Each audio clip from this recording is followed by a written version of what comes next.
Kamu tadi subuh sholat, ya saya sholat. Kamu tadi zuhur sholat, ya saya sholat. Kenapa ketika kamu maksiat ingat terus, ketika kamu taat tidak ingat? Berarti kamu anggap Allah itu menyesatkan kamu taat, tidak pernah ngasih hidayah sama kamu. Pas delok rondo ning dalan kok maksiat, bar sholat atau syukur, bar zuhur atau syukur, berasa. Berarti kan nyifati Allah, hari ini Allah ngasih saya maksiat. Sementara lupa kalau Allah ngasih sholat zuhur, sholat asar, sholat maghrib, sholat. Sudah di situ Al-Minanul Kubra, orang itu soleh semua. Nah saya itu termasuk orang yang terbentuk oleh kitab Al-Minanul Kubra. Jadi di situ hidup itu enak semua.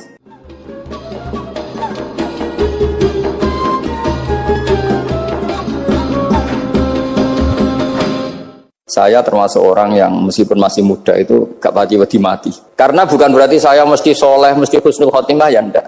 Ada istilah mati yang menyenangkan dalam diri manusia, yaitu Nabi ngendikan Allahumma ahyini maka natil hayatu khairan li wa tawaffani maka natil wafatu khairan li. Sebagian doa Allahumma ij'alil hayata ziyadatan li fi kulli khairin wal mauta rahatan li min kulli syarrin. Jadi mati itu akhir dari maksiat saya atau akhir dari potensi maksiat saya. Sehingga kata Sohibul Hikam, kamu harus percaya diri bisa selamanya tidak maksiat lagi. Orang kan tanya, masa manusia tidak bisa maksiat lagi? Ya bisa saja kamu pas taat terus mati, berarti sudah tidak bisa maksiat. Jadi ulama itu melihat mati itu akhir dari segala maksiat atau potensi maksiat. Ya, di sini hebatnya lagi-lagi GNU itu. Bohong fasik gendong kayak apa, kalau mati saya deh. Tombone menang kabeh, saya dia menang kabeh. Sesuai kayak ini, saya nih kemudian buatan sakit maling, buatan sakit korupsi. Oh enggak, saya ini. Itu satu ilmu yang luar biasa. Meskipun ya tentu agak ngawur. Tapi itu bagus. Secara ilmu bagus. Karena al-maut adalah rohatun min kulli syarr. Lagi-lagi yang menyelamatkan itu illa aliman au muta'alliman. Proses belajar mengajar. Saya baca banyak tentang halal haram dalam kitab Imam Ghazali itu. Tak ulang berkali-kali. Saya itu dulu ya gak paham. Karena kitab paling susah di bab Imam Ghazali itu menurut saya kitabul halal wal haram. Termasuk bagaimana cara ngelola amwalus salatin yang terkenal korup, sementara menyumbang kamu sebagai jaizah, sebagai hadiah untuk para kiai atau untuk para guru. Itu perdebatannya ulama itu macam-macam. Ada yang bilang haram karena itu potensi haram atau memang benar-benar haram.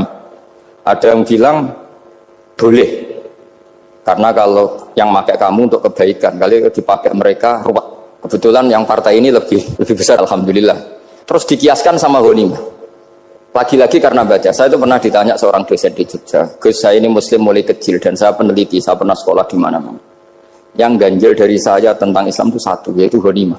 Kok kayak Islam itu rampok gitu ya, perang sudah, orang kafir itu kalah, hartanya diambil gini-gini. Ya ghanimah. Terus saya memberi analogi, kalau ada garong ke kamu, bawa senpi, bawa pedang, terus kamu mengalahkan garong itu, alat-alat itu kamu kembalikan apa kamu sita? Ya saya sita, nanti dipakai garong lagi. Ya kira-kira seperti itu. Kalau dikembalikan ke orang kafir berarti menjadi kekuatan kekafiran lagi dan itu harbi. Dia baru nerima. Lagi-lagi ini barokahnya baca. Makanya saya diminta sama sini ya saya tentu faktor hormat karena bapak saya memang dulu ngaji sama Badullah. Mbah saya itu terkenal wali yang bapaknya bapak. Itu kalau kesini nyifati Badullah pun satu. Nur sido mondok gini itu enggak apa-apa. Pondok elek lah. Kiaimu wali. Zaman itu bapak itu di kamar kursi ya masih ada kakinya. Saya dulu sering dijak ke sini sama bapak. Jadi mbah saya itu terkenal wali dulu. Jadi mbah saya itu tirakat terus sampai kapundhut itu poso terus. Kebetulan cucunya agak niru. Saya tidak niru itu karena itu Gus Zaki. Memang disuruh tidak niru. Kata mbah saya kira usah tirakat, terus tak tirakati aku. Itu. Jadi saya Mbah Mun juga gitu. Kowe haram tirakat, terus tak tirakati aku. Saya senang sekali. Tapi tua-tua kok mikir putu. Nah, terus nirakati putuku sopo. Jadi mulai jadi kiai betul Mas Latif saya ini sudah mulai mikir putu. Karena saya ini termasuk orang yang kecelok alim yang enggak banyak orang menghormati karena sudah diramal sama mbah-mbah. Di dulu mbah saya Mbah Nur Sam itu kakak saya itu SMP SMA, kakak saya yang kedua juga SMP SMA. Mbah saya itu Mbah Nur Sam itu yang nganterkan bapak ketika mondok sini itu, yang ikrar karo Badullah wali Mbah Nur Sam itu. Ahli tirakat, ahli puasa. Itu bilang Nur anak sing iki aja pondok, aja sekolah no. Sumben sing ngalim ku anak sing iki.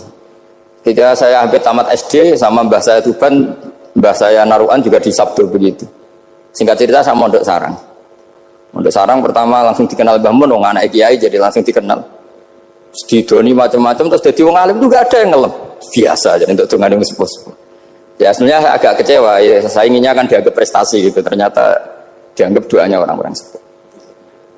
Makanya kalau ini kita memiliki ya rodok, ya syukurlah sama Bang Mutamakin sama semuanya karena tadi kenapa saya harus cerita ini. Quran sendiri mengakui bahwa orang soleh itu diantara aturannya adalah dzurriyyatam ba'duha min ba'd. Meskipun Allah bisa bikin orang soleh dari mana saja, tapi yang legitimit itu memang dzurriyyatam ba'duha min ba'd. Dan kata zuriyah itu tasmalu auladal inas, kata Ibnu Hajar al-Asqalani, memasukkan turunan yang dari ibu. Meskipun tentu secara wali nikah atau secara disiplin nasab dari ibu itu tidak ngefek. Tapi dari segi fa'innal irqad jassas, bahwa sistem tubuh kita itu tetap ada gen dari seorang apa? Ibu. Sehingga banyak ulama tafsir mengatakan zuriyah itu tasmalu auladal inas. Zuriyah itu memasukkan turunan dari apa? Ibu. Bapak saya itu nasabnya nasab wali, jadi mbah-mbahnya itu suka tirakat, suka. Ibu itu nasab kiai. Jadi kalau bapak wiridan itu, kalau istiqomah itu disalahkan sama keluarga ibu. Istiqomah itu salah. Karena ijabu malam yajib, mewajibkan sesuatu yang tidak wajib. Itu masalah secara ilmiah. Mbah Mun itu sering kritik kalau ada pondok kok wajib puasa, wajib merawat itu sering kritik. Itu secara fikih bahaya. Ijabu malam yajib, mewajibkan sesuatu yang tidak wajib. Dan itu kriminal dalam bab fikih. Betul itu, sama cari di Sulam Taufik, babnya itu ngeri. Ijabu malam yajib itu tidak dihitung minal kabair, dicari sendiri itu di bab Sulam Taufik, tidak perlu saya sebut. Itu parah betul malah cara menvonis Abdullah bin Husain bin Thohir di Sulam Taufik. Ijabu malam yajib. Tapi pondok-pondok yang tirakat tidak kurang dalih.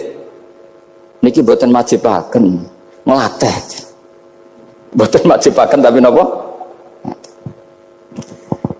Nah, silsilah dari keluarga ibu itu suka ilmu. Sehingga Abdullah bin Mas'ud itu tiap hari itu mensweeping orang yang sering duha. Kalau ada orang duha istiqomah itu disweeping. Awas, harus seminggu sekali, nggak boleh tiap hari. Masa sholat fardu kamu saingi sholat duha? Nggak boleh, fardu tersaingi. Itu Abdullah bin Masyhur, sampean cari di Al-Hunjah. Sayyidah Aisyah kalau ada orang duha tiap hari dimarahin. Dan itu secara konstitusi ilmu benar, karena Nabi Qiyamul Lail Ramadan itu hanya 4 hari yang dipandu. Lainnya itu enggak. Khasyata ayyufradu alaihim, kalau dalam sahih takut dianggap fardu. Akhirnya istiqomah itu masalah di keluarga saya yang dari ibu. Nah kebetulan kita ini suka ada istiqomah, akhirnya ya seperti ini. Tapi ini ilmu harus kita bicarakan. Tapi yang istiqomah, Bapak itu pengagum Badullah. Bapak itu suka sama istiqomah karena punya guru dulu Ki Zubaidi istiqomah, Badullah istiqomah. Tapi jangan kira Badullah itu hanya istiqomah. Saya punya sanad banyak, mungkin Gus Zaki lebih tahu. Sering saya diceritain Bapak. Badullah itu anak ambek wong fase teman-teman itu rapati cocok. Senajan to majibno fase. Tak takoki iki ngopo. Engko nek ke fasean darani wong awam untuk ganjaran. Mergo macane Quran gak fase. Padahal untuk ganjaran mergo seneng Quran. Jadi, terus tak takoki bapak, niku sakit damel syariat mboten? Ya ora kena, pokoknya ngono. Jadi gue ngekrori. Artinya beliau tidak ingin lah, gara-gara kita terlalu pakem tajwid, kemudian menganggap siapa saja baca Quran salah, kemudian tidak dapat pahala. Bisa saja hamalahum ala ayakra'ul Qur'an apa mahabbatuhum wa iskuhum wa kada wa kada. Jadi akhirnya saya jadi tahu. Oke, secara makhraj salah, tapi iseknya benar, mahabbahnya benar, brontonya benar. Jadi sebetulnya Badullah itu punya sekian makalah tentang ilmu. Hikam juga gitu. Nur nak cah santri ngaji Ihya itu jauh oleh, tapi nak ngaji Hikam mojo. Maksudnya beliau entah kalau setelah itu Badullah itu melarang siapa saja santri ngaji Hikam itu dilarangnya ada kelas tertentu untuk boleh ngaji Hikam. Nah kenapa saya cerita ini? Karena saya masih ingat betul di antara wasiatnya Mbah Mun itu. Firroh sebab apa Fatihah kok ihdinas siratal mustaqim, bukan siratoka tapi siratal ladzina an'amta alaihim. Dawe Mbah Mun fa inna Allaha ta'ala la ya'kul wa la yashrab wa la yanqih wa la kadza wa kadza. Allah itu tidak makan, tidak minum, tidak tidur. Sehingga kita tidak bisa niru Allah. Tapi yang makan tidur itu manusia. Sehingga kalau ingin dekat Allah ya niru siratal ladzina, bukan siratoka. Kita cara tidur niru Kanjeng Nabi, niru ulama, cara makan, cara minum, niru Allah tidak bisa. Makanya bukan ihdinas siratal mustaqim siratoka, tapi siratal ladzina an'amta. Maka dalam beragama itu butuh master, butuh panutan. Ya tentu Mbah Mun oleh ngendikan pakai luhut orang-orang kuno. Cara Mbah Mun pakai cantolan. Maka saya punya makalah banyak dari Bapak, dari Mbah Mun, dari Mbah Zubair, dari sampai saya itu hafal sanad sampai Rasulullah Shallallahu Alaihi Wasallam. Karena yang bisa mengawal ilmu itu sanad. Termasuk saya di sini bawa kitab Ar-Risalah Al-Qusairiyah. Nanti saya baca beberapa panutan kita. Di sini ada Abdul Qasim Al-Junaidi, ada Abu Yazid Al-Bustami, ada banyak ulama yang ditulis Ar-Risalah Al-Qusairiyah. Dan itu yang membentuk Imam Ghazali, kitab Ar-Risalah Al-Qusairiyah.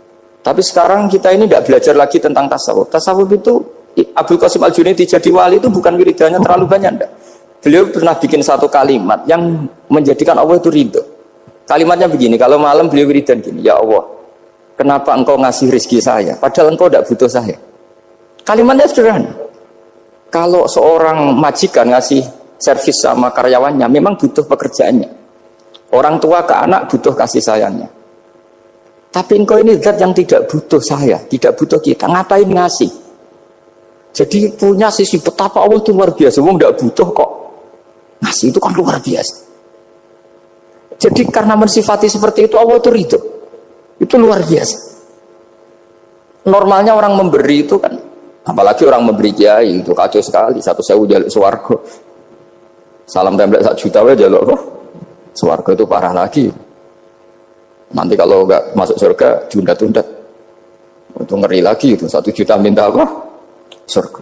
Sayyidina Ali itu diantara sebabnya beliau dekat Allah itu karena muamalahnya sama Allah itu benar.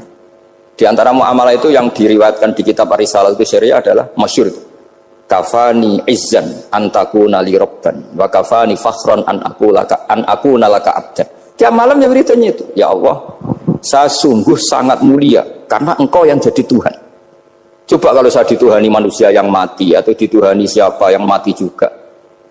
Wa kafani fakhron an akuna laka abdan. Saya ini bangga sekali karena jadi budak, menjadi hamba zat yang tidak mati. Jadi pakem-pakem yang menjadi masyrab kalau dalam bahasa tasawuf itu yang menjadikan wali. Sehingga yang dikatakan ibadah itu apa? Ma'rifatullah, mengenali Allah secara benar. Jadi jangan kira wali-wali dulu terus terlalu istiqomah, ada juga mereka punya pakem yang menjadikan Allah itu ridho. Saya beri contoh nih, di sini banyak makalah, nanti saya beberapa baca tabarruk. Banyak riwayat dari orang-orang sufi. Nabi Ibrahim itu pernah ketemu orang Majusi. Beliau terkenal sakhok, terkenal sakhiyah. Ketika ketemu orang Majusi, ya Ibrahim, saya ini sehari saja ngasih makan saya. Kamu kan tukang ngasih makan orang.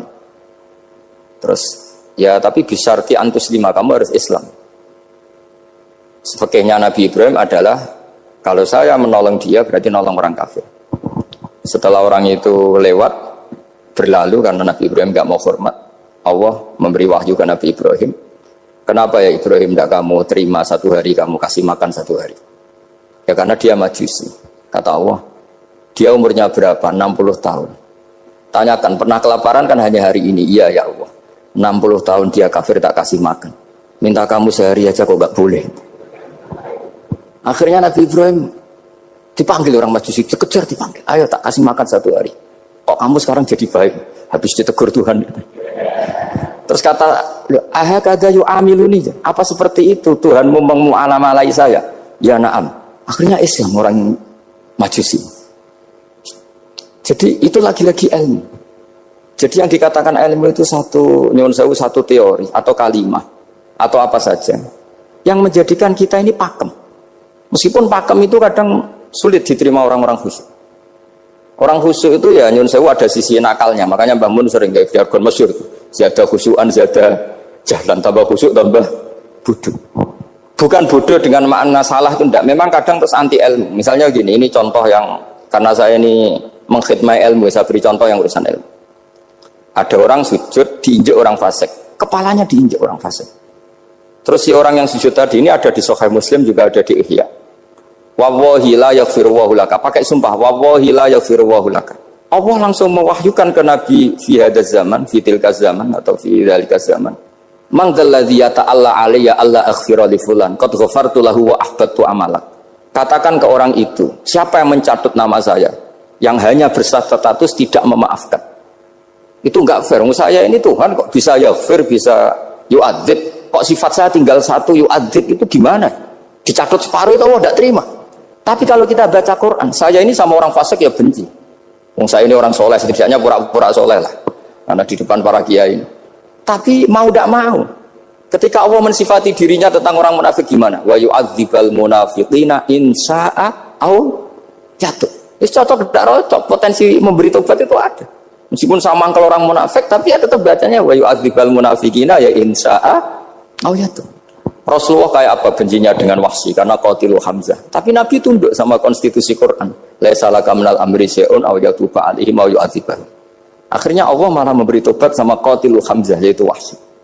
Ini pentingnya baca lagi. Kalau kita tidak baca hanya khusyuk saja, tidak baca, pasti sama orang yang menginjak orang sujud tadi, yang nginjek pasti salah enggak dimaafkan. Bongso pasti. Pertanyaannya adalah, betulkah Allah punya sifat satu yaitu yu'adzib? Makanya kalau kita baca misalnya baca Quran walillahi mulkus samawati wal ard ya sudah yaghfiru liman yasha wa yu'adzibu man yasha. Kalau nuruti rasa kita ya inginnya ke kita yaghfir, ke orang lain yu'adzib. Tapi Tuhan kan enggak terima. Saya ini Tuhan kok didikte makhluk saya ini gimana? Enggak bisa. Sehingga ya ini lagi-lagi ilmu. Makanya saya cocok enggak cocok itu suka baca. Saya suka sekali baca mulai ulama dulu, ulama modern, setengah dulu. Mulai ulama yang kedunian sampai setengah kedunian. Suka. Saya dulu tuh gak suka uang. Karena saya memang tadi mbah saya dari bapak itu wali mas. Mulai Mbah Soleh itu suka bully mertuanya. Jadi saya alhamdulillah dia jujur. Mbah Soleh itu menantunya Raden Asnawi. Itu ya bully-bulian sama ini terus ditiru beliau ini. Itu gak suka sebenarnya. Saya itu ya pokoknya tadi kalau orang daftar wali itu kan gak suka sama. Karena mereka nangis ketika Allah ngendikan wa aqridu atau ayat-ayat anfiku atau orang baik disifati wa aqraduha qardan hasanah. Itu hadal khitab li ahlil jiddi was sarwah. Ini khitab untuk orang kaya. Kalau isin Gusti jenengan nampen ngongkon infak kok kalau diinfaki. Jenengan nampen ngongkon ngamal kok kalau di ngamali. Jadi maka yuhibbunal mal, mereka tidak suka harta. Walakin diana luladzatal khitab bil infak, dan itu harus kaya dulu untuk bisa infak. Jadi itu uniknya. Akhirnya saya Imam Sa'roni penting juga kaya. Jadi wali untuk suka harta itu nunggu diperintahkan Allah. Alhamdulillah kita tidak sudah wali dulu karena sudah senang harta wali. Jadi kayaknya keren kita dibanding wali-wali itu. Artinya wali itu tahu pentingnya harta setelah jadi wali. Kita alhamdulillah mulai kecil sudah tahu pentingnya harta. Kayaknya kita lebih wali. Imam Syafi'i itu dulu gak suka sama orang kaya. Saya berkali-kali ceritain. Karena dia dididik Sufyan As-Tsauri, Sufyan bin Uyainah. Tapi ketika ketemu Imam Malik itu kaya raya. Meskipun dia hidupnya sederhana, tapi kaya raya. Pas beliau mau, Imam Syafi'i dia agak-agak sopan kalau sekarang tanya, setelah jenengan ilmu yang saya harus ambil siapa? Kata Imam Malik, yang salim saya itu sudah meninggal Abu Hanifah, tapi muridnya masih, namanya Muhammad bin Hasan Asy-Syaibani. Kamu datang ke sana. Semalam itu Imam Malik dikasih uang 500 dinar. Padahal 1 dinar itu 4,25 gram, bisa dihitung berapa ratus juta. Terus paruhnya dikasihkan Imam Syafi'i. Nah, tidak kasangoni. Pagi-pagi diajak ke Baki. Dulu Baki itu ada kafilah rental unta. Mana kafilah yang mau ke Irak? Kita. Ya sudah ini antar, tak bayari. Diantar Imam Syafi'i. Diantar ke Imam Muhammad bin Hasan Asy-Syaibani di Irak. Itu ketemu Muhammad bin Hasan Asy-Syaibani pertama itu apa? Beliau itu kalau ngitung uang di meja. Emas-emasnya di meja, uangnya dolar semuanya di meja. Tambah kaget, ini saya sama Imam Malik ingkar, ini malah lebih parah lagi.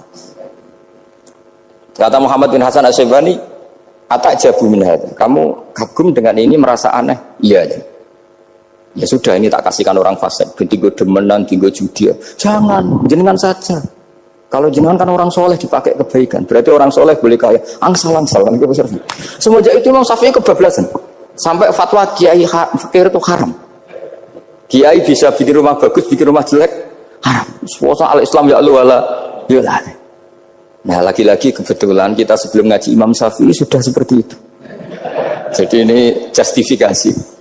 Lagi-lagi itu ilmu. Saya ulang lagi-lagi itu ilmu. Akhirnya saya baca kitabnya Imam Sa'roni namanya Al-Minanul Kubro. Itu beliau cerita wa mimma manallahu alaihi. Kesannya kayak orang sombong. Tapi sebetulnya yang sopan itu yang sombong. Karena Imam Sa'roni kan bilang, kamu harus memaklumatkan diri kalau antum minal ulama il amilin. Kamu termasuk ulama yang amilin. Terus ditanya sama orang-orang, bagaimana kalau nyatanya ndak? Kamu tadi subuh sholat, iya saya sholat. Kamu tadi zuhur sholat, iya saya sholat. Kenapa ketika kamu maksiat ingat terus, ketika kamu taat tidak ingat? Berarti kamu anggap Allah itu menyesatkan kamu tapi tidak pernah ngasih hidayah sama kamu. Pas delok rondo ning dalan kok maksiat, bar sholat atau syukur, bar zuhur atau syukur, bar asar. Berarti kan nyifati Allah, hari ini Allah ngasih saya maksiat. Sementara lupa kalau Allah ngasih sholat zuhur, sholat asar, sholat maghrib, sholat isya. Ya sudah di situ al-imanul kubra, orang itu soleh semua. Nah saya itu termasuk orang yang didikte oleh kitab, terbentuk oleh kitab al-minanul kubra. Jadi di situ hidup itu enak semua. Makanya saya itu masih ingat dialeknya dua orang alim. Nggak perlu saya sebut, ini agak sensitif karena ceritanya itu ada anaknya kiai mau nyalek. Karena dia anaknya kiai tanya, Mbah, dalilnya nopo nanti yang kepingin jadi jabatan, mencari jabatan itu sah.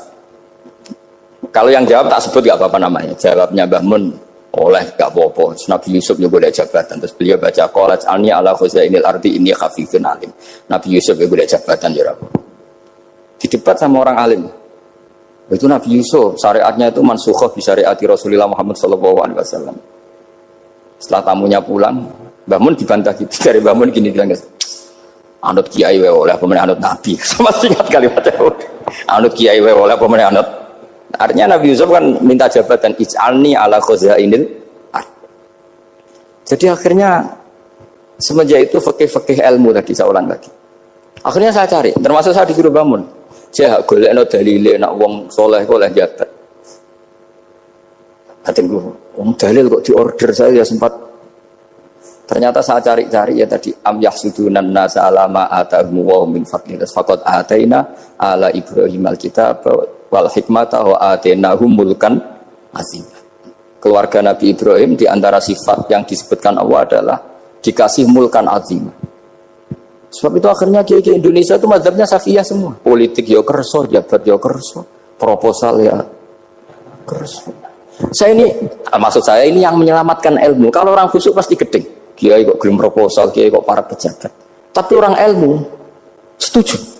Nah saya nggak tahu setujunya itu bawaan ilmu apa bawaan nafsu tadi itu yang mulai saya data. Nah kalau saya kan bawaan ilmu saya baca. Jadi saya 22 hari itu kalau habis subuh ke rumah sakit. Tapi kalau asar pulang ngajar. Ya begitu terus. Karena mbah-mbah saya itu sukanya ilmu Masya Allah. Karena ilmu itu penting. Apapun pakemnya para wali itu kalau diingatkan secara ilmu itu terus kayak runtuh. Saya berkali-kali mencontohkan. Dan itu valid, data itu valid. Sufyan bin Uyainah itu orangnya khusyuknya Masya Allah. Gurunya Imam Syafi'i, gurunya Imam Malik. Itu beliau menceritakan dalam kitab Khilyatul Auliya. Nabi Isa itu senengannya itu ceria sekali. Nabi Yahya itu senengannya bersengut, abusan, suka kayak takut akhirat, takut penyakit. Tapi bukan takut corona, enggak yang jelas kan. Saya akhir-akhir ini fatwa, sekarang jangan baca Uwais Al-Qarani, tapi Al-Qarni. Meskipun saya tahu ada yang baca Qarani di kitab-kitab, ada yang baca Qarni. Tapi sekarang wajib dibaca Al-Qarni sementara. Sekali dibaca Al-Qarani itu nisbatun ilah. Iya, jadi makanya ini untuk sementara dibaca, ngikuti yang baca Uwais Al-Qarni. Meskipun di sarah-sarah, apa bi fathir ra wakila bi sukun, ya sudahlah sekarang harus ijma dulu Al-Qarni ya, karena kalau Al-Qarani itu akhirnya Nabi Isa ditegur sama Nabi Yahya. Mali aroka dohikan ka'annaka ta'manu min makrillah. Saya melihat kamu kok suka tertawa, seakan-akan kamu merasa aman tidak kena azabnya Allah. Nabi Isa akhirnya balas tanya, Mali aroka abisan ka'annaka tai'asu min rahmatillah taknatu min rahmatillah. Kowe mbesengut wae koyo dunya orang rahmat, anane corona atok. Padahal yo ono mangan, ono guyon, ono nikmat. Dan itu figur besar, akhirnya kita tahu. Dan saya sering cerita juga, setiap dakwah itu Nabi Isa nyari syirarun nas, Nabi Yahya cari khiyarun nas.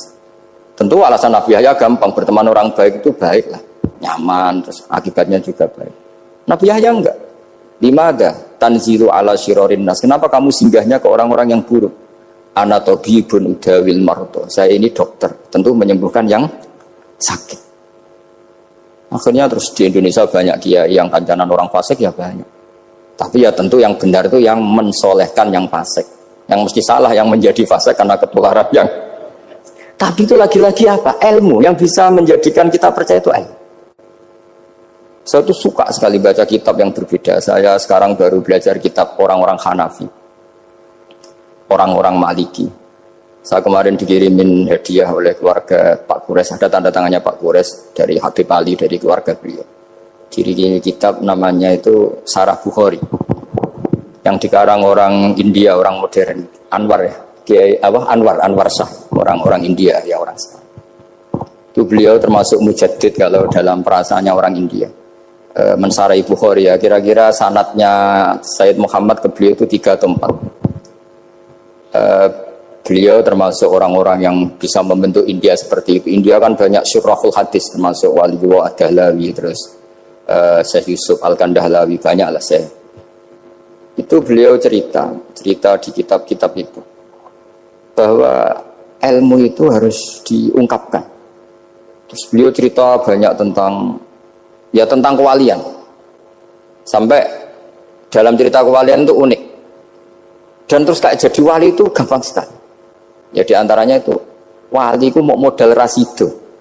Sab'atun yudhilluhum wa fi dhillihi wa la dhilla illa dhilluh. Itu diantaranya itu wa rajulun da'athu imra'atun datu jamalin wa mansibin faqala inni akhafu. Mau modal gak sido. Wis dijak wong ayu menarik muni ra gelem.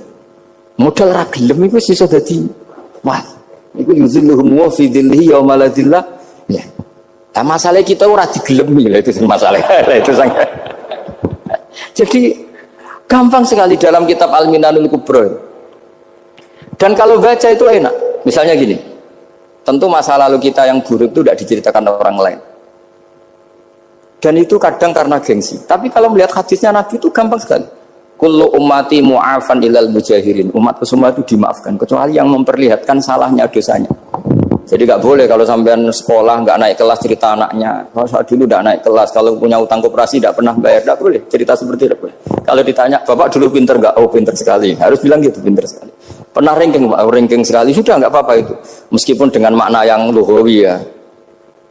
Saya dulu iskal. Kan nyun sewu saya ini sering diparani orang yang mau tobat, tercerita Gus saya dulu sering main perempuan, sering mabuk, tapi sekarang saya mau tobat gini-gini.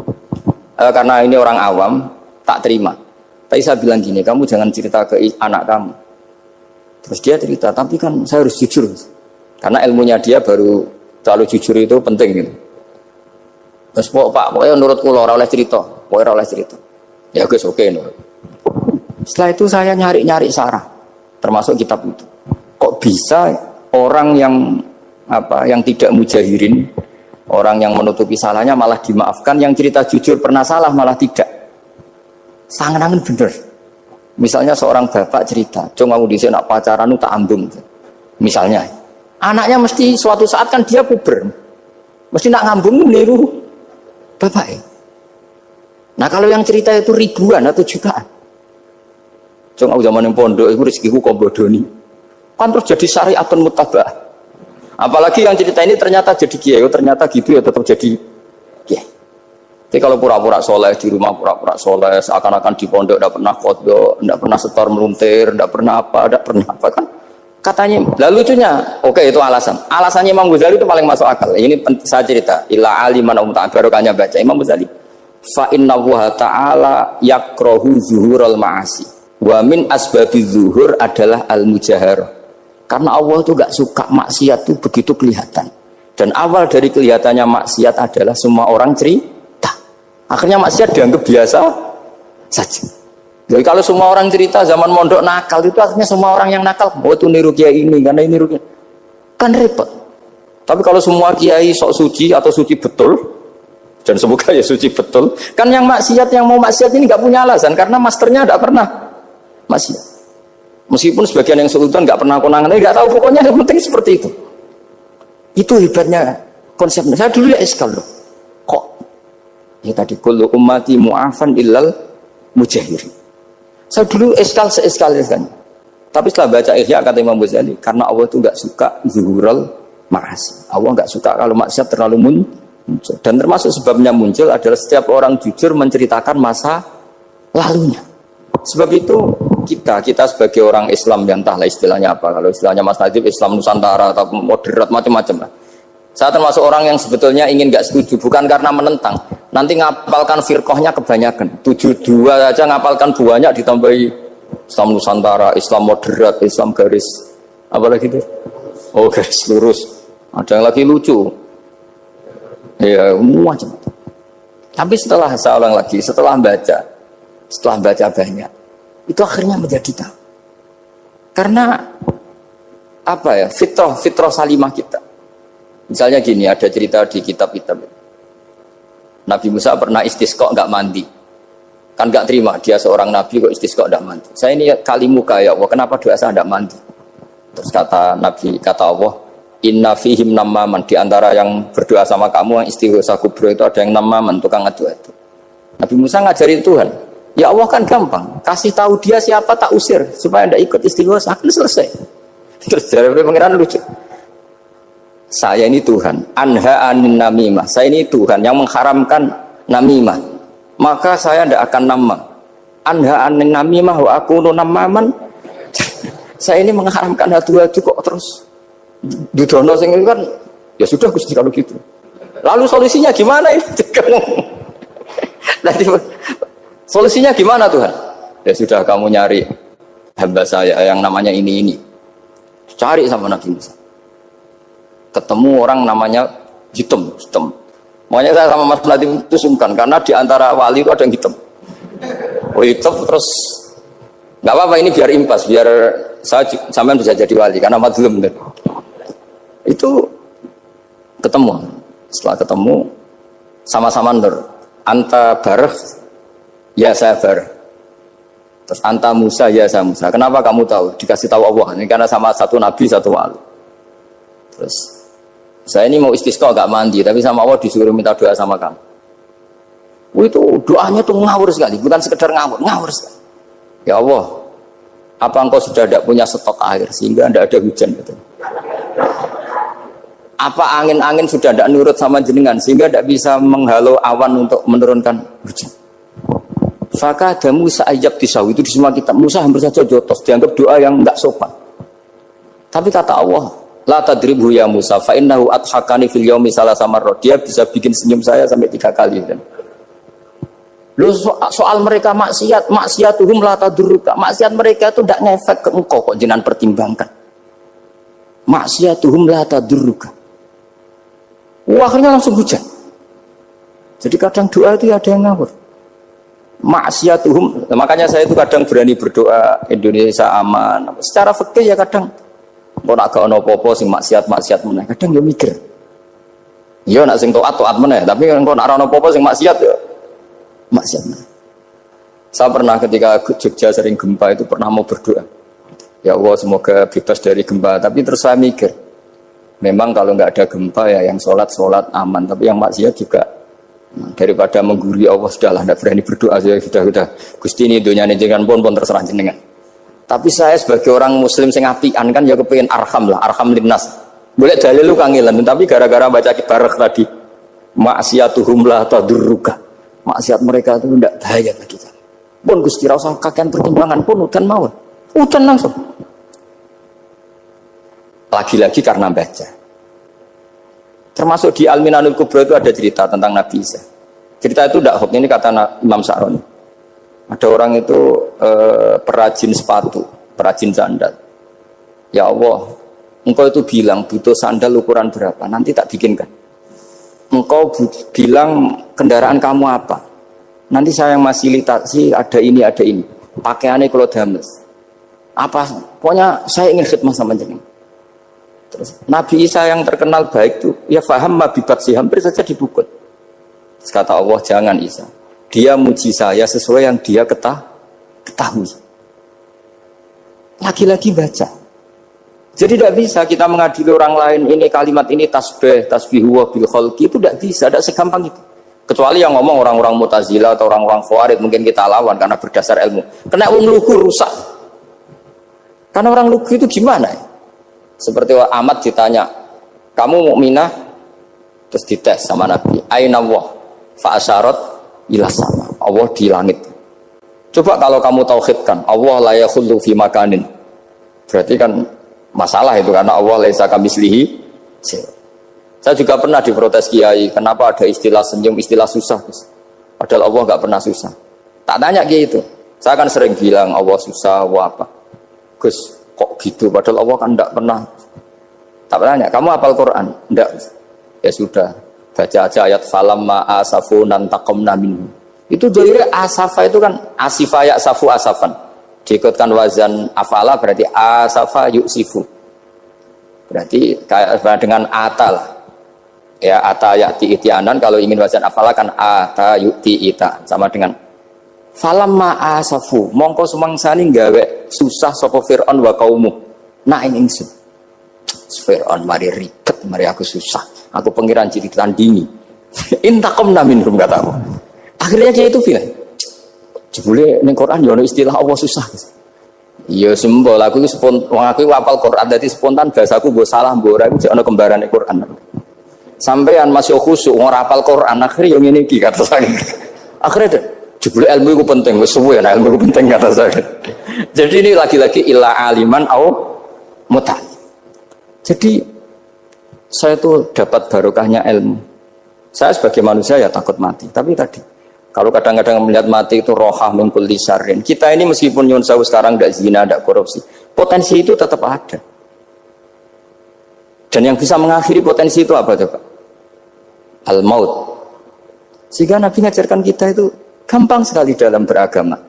Ij'alil hayata ziyadatan li fi kulli khairin wal mauta rohatan li min kulli syarr. Lagi-lagi ilmu yang menyelamatkan kita itu ilmu. Sehingga Umar bin Abdul Aziz ketika mau meninggal, semua keluarganya nangis. Dia tanya, kenapa kamu menangis? Karena engkau mau meninggal. Memangnya setelah saya meninggal mau kemana? Ila Rabbin Karim, ila Rabbin Rahim. Jadi segampang itu untuk melihat. Nah, tapi kalau kita tidak baca, seakan-akan wah mati ngeri nak mlebu neraka piye. Seakan-akan di alam sana hanya ada neraka. Padahal anak indadzoni abdi. Daripada nganggep neraka masalah atau eleng pangeran kan ini. Lagi-lagi baca. La yamutan ahadukum illa wa yuhsinudzanna billah. Jangan sampai seseorang mati kecuali dalam keadaan husnudzan sama. Saya itu masih ingat Gus Yagi pas Bapak gerah itu tak antar ke Karyadi di Semarang. Itu mau kapundhut itu cek guyon. Jong ape mati mbok gawe ning hotel karena di pavilion. Sebelum mau kapundhut cek donga khataman Quran, baca sabbahat khataman. Wis tak khataman Quran terus wis ora usah nangis aku husnul khotimah terus kapundhut. Terus kok enak maksudnya santai maksudnya enggak ya relax aja. Seperti Mbah Mun itu dulu saya tuh ya aku bela wafati sering ketemu. Ya ada hanya saya tentu banyak orang sering ketemu beliau.